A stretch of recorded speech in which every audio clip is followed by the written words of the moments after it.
ខាតប្រាប់ផងបើសិនអូនរវល់ព្រមស្រឡាញ់ទៅបារម្ភខ្វាយខ្វល់តើអូនយល់អារម្មណ៍នេះខ្លះទេ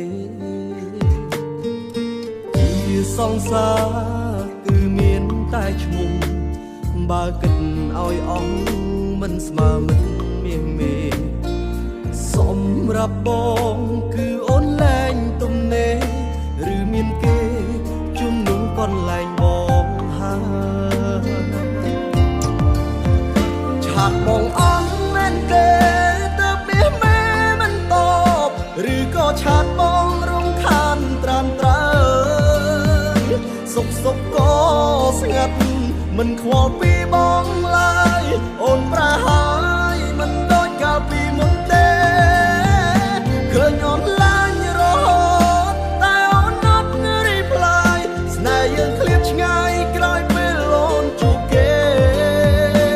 ឬជួបចិត្តគេហើយទើបអូនអងអារម្មណ៍ស្នេហ៍បើជ្រើសគេមាសមេប្រាប់បងផង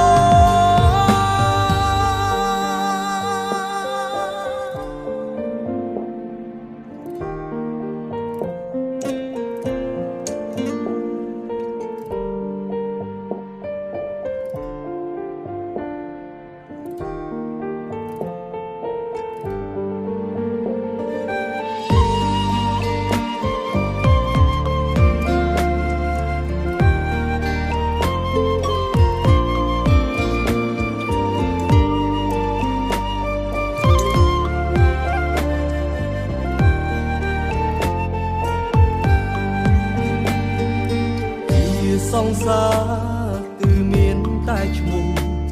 បើគិតឲ្យអស់មិនស្មើមិនមាសមេ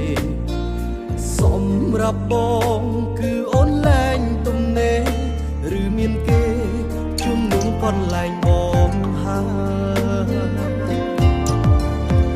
ឆាតបងអន់មែនទេទៅមាសមេមិនតបឬក៏ឆាតបងរំខានត្រាំត្រើ